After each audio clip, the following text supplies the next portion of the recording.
Teksa Elbasani bëhet gati të nisë sezonin e ri turistik, një problematike vjetër duket se shoqëron edhe këtë vit.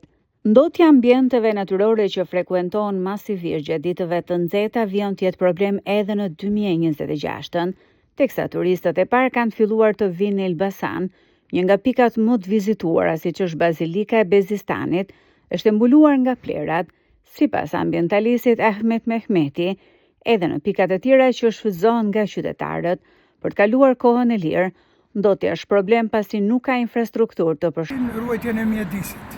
Kështu e kuptoj unë këtë, domethënë. Turizmi pa këto nuk mund të mendohet.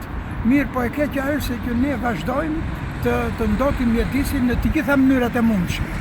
Pra, në vend që të përmirësojmë gjendjen, ne po e keqsojmë.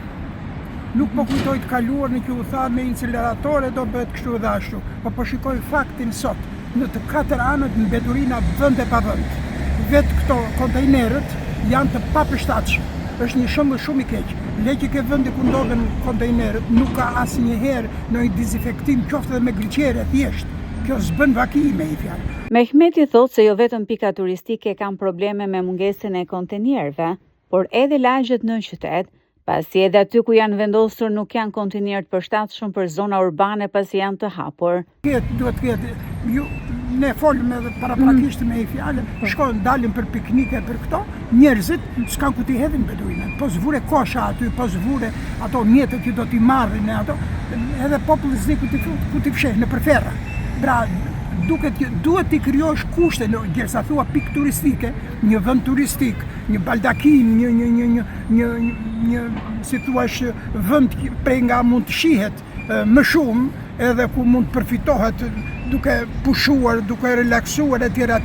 Duhet t'i krijosh dhe kushtet mbeturinave se shumë me rrahith. Pas ambientalistit që i ka dedikuar jetën natyrës së Elbasanit, ndërgjegjësimi për natyrën duhet të fillojë që në shkollë. Edukimi qytetar. Shkolla nuk bën punën e vet.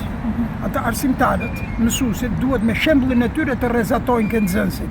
Dhe po ai mund t'i flasë për matematikën, mund t'i flasë për fizikën, për letërsinë, po si foli për mbajtjen pastër mjedisit, estetika e mjedisit ku jeton, estetika e familjes, e oborrit, e lagjes, estetika e qytetit, bukuria me i fjalë. Se po flasim në lidhje me turizmin. Atëherë ne bashkëjetojmë me plerat.